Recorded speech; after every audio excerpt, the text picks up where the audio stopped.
So, na-booking ko na yung So yan project. nga Hindi ko na guys, alam yung Yasi Press, title man na sa The media Guardian. conference So, ng ikaw kitang-kita sa mga Philippine-Korean posting mo films. So na na yan super guys, ang The excited ka. Guardian na yan. Thank you po. Mag-umpisa muna silang Una-una mag-shoot, po, gusto mga ko po locals. magpasalamat. Dapat Siyempre, Pinoy muna. Parallax, thank you. Viva Family, to Vision for making this happen Lupit. po. Sinasabi And niya yung syempre, ako rin experience naman namin. po, pinagpe-pray ko po talaga Pagsasama-sama last nila. year. Ano Sabi yan? ko, sana po dumating po itong Oops. project na to dahil it's such a big honor po to be part of something like this. One of the first po, then syempre, sa country natin and how lahat po tayong mga Filipino, we Diba, ang admire, pasama you ko know, sa the mga Korean, Koreans, the Korean culture. It's very nice to na meet them po trending kahit ngayon po sa nung atin. nag-meeting lang din po kami, StoryCon, What a nagkwentuhan. privilege. It's nice to meet everybody po kasi kahit merong language Yan, go barrier, Yasi. nakikita niyo po na lagi silang nakangiti.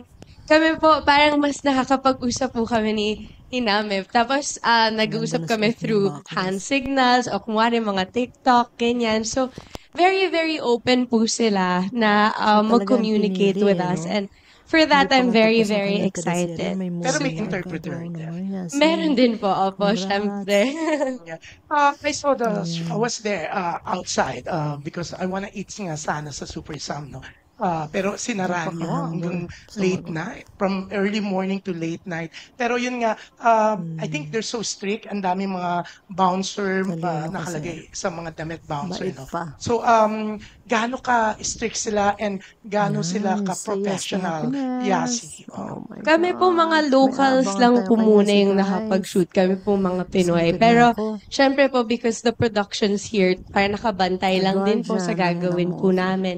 Kami po together, Ang magsa-start title ng pa lang din po soon eh. So, I think very, very strict din po kasi pinoprotect po nila rin lahat ng mga Maganda yan, di ba? artists. Yung And Korean. it's nice. It's nice to see that culture kasi pati po tayo, yung mga Pinoy po, grabe rin naman po kami alagaan ng mga people around us and our Wow management. naman, And ganun din diba? naman po sa kanila.